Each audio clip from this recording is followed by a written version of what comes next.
Hey there, welcome back to another video. This time around, it is my review of the 1990 science fiction classic, Total Recall. Now, before I get around to sharing any more of my thoughts on this film, I would like to give a special shout out to Jonathan for requesting this review. And if there's another film, TV show, or topic that you would like to see me discuss in the future, feel free to donate to my PayPal. The link will be in the video description down below, and I'll try to get to it as soon as I possibly can. Now, Total Recall is honestly one of my favorite science fiction films. It's definitely way up there when it comes to my personal picks for the best of Schwarzenegger's career.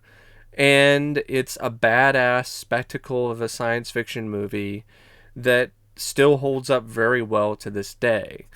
And what's interesting about Total Recall is it was stuck in development hell for at least 16 years until it was finally released.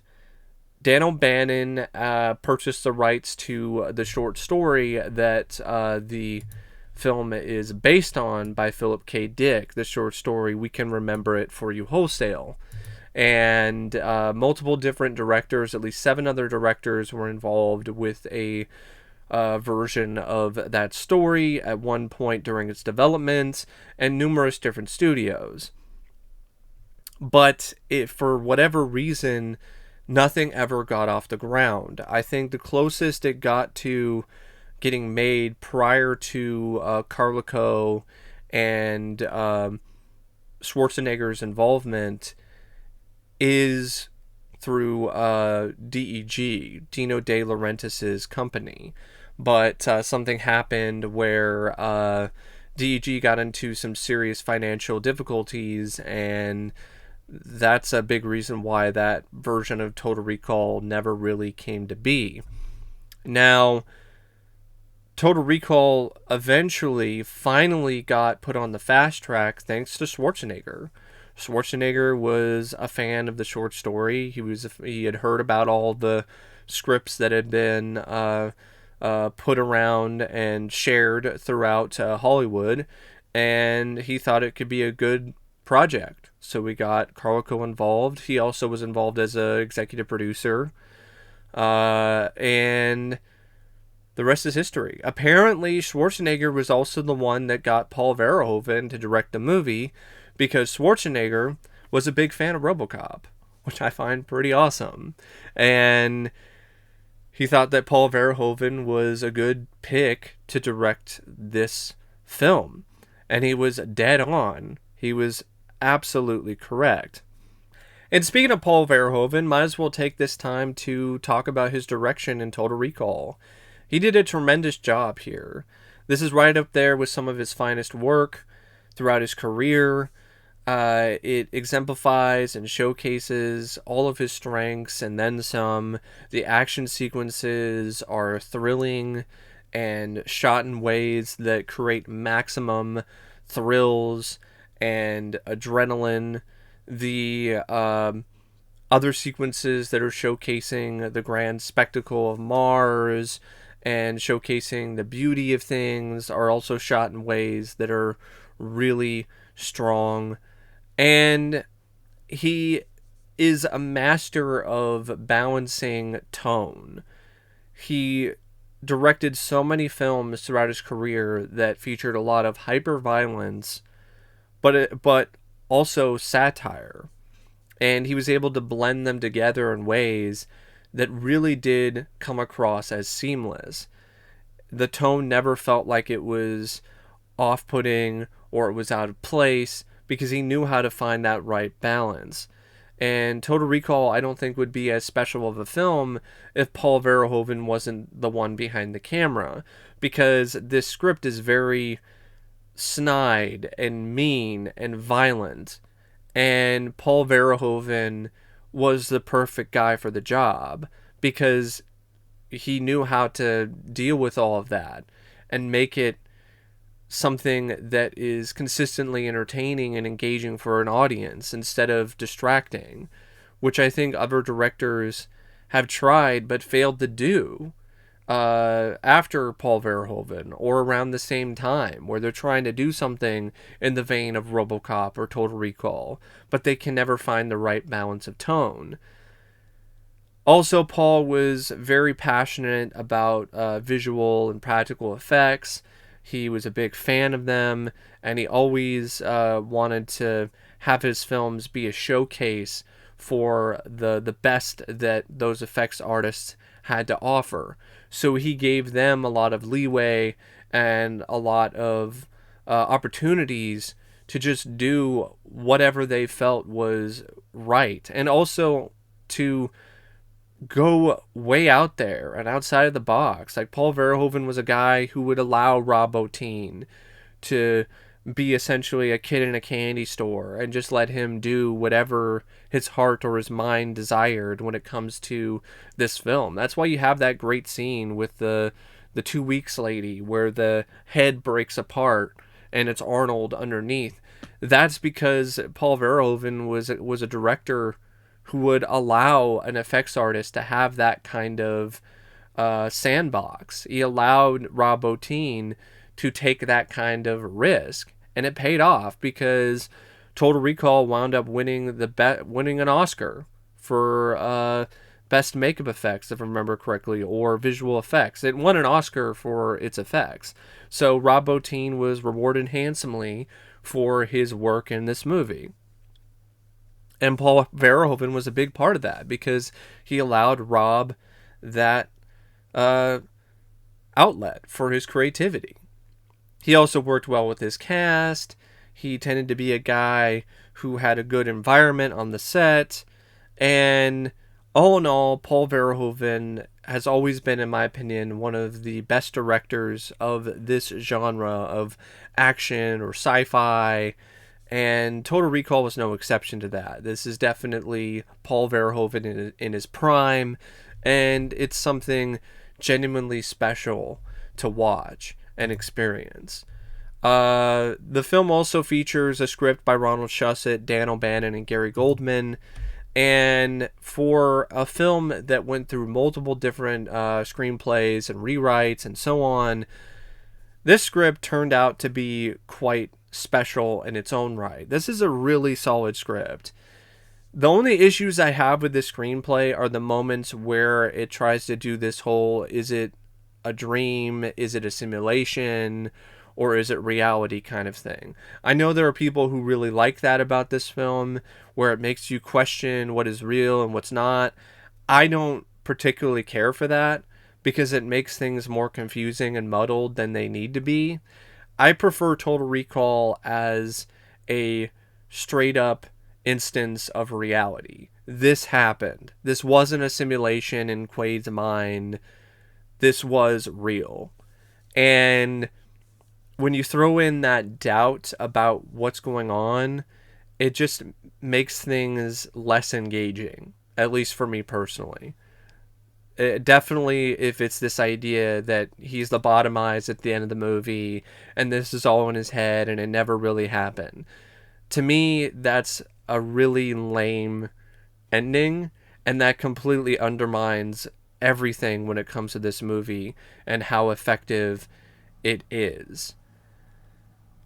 But if you're like me and you just completely look past that and you just see it as an instance of his memory his memory cap was popped at recall, and he was a secret agent, and he did have all of this knowledge, and this all really did happen, and he saved Mars, then it's a rousing good time. The script is full of some really great satire, which is very common for Paul Verhoeven and his filmography, as well as just really captivating and strong characters with a lot of charisma and personality. Quaid is a hero that you genuinely root for and you sympathize with, despite his past as Hauser. His fellow freedom fighters, you also connect with them, like Quado and Melina. The villains are vile and vicious, with Cohagen and Richter. And There's even other little fun moments with other small supporting characters that really stand out, like the three-breasted hooker, the even the little person with the machine gun who kicks some serious ass during an action sequence, or Benny. And like a lot of other Schwarzenegger films at the time, this film is loaded with memorable and just hilarious one-liners. Screw you, Benny! Or the whole bit with his wife, played by Sharon Stone, who's actually Richter's wife in real life, and shoots her in the head. And is like, consider that a divorce. Or the stuff with Richter, he cuts his arms off with the elevator. See you at the party, Richter. I just love the one-liners in this movie, or just the moment where he uses the hologram of himself to outsmart some of the soldiers in the climax. Do you think this is the real Quaid? It is. So yeah, it's just such a blast. It's so entertaining. The script really found the right balance of tone, and the action, when it is there, is sufficiently spectacular and exciting to watch.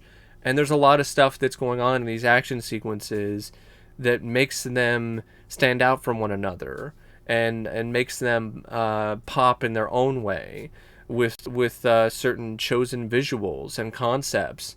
The whole sequence where he's fighting in the X-ray machine, like that's different. That's very unique. Then there's other aspects throughout the film where this carries on with more creative sort of set pieces. The whole stuff with Mars and the mutants and them running out of air created a really nice drama that really did work throughout the film, because you sympathized with the mutants as well and you wanted them to live. And that just made the ending of the film all the more satisfying when Arnold is able to activate the machine and bring air to Mars.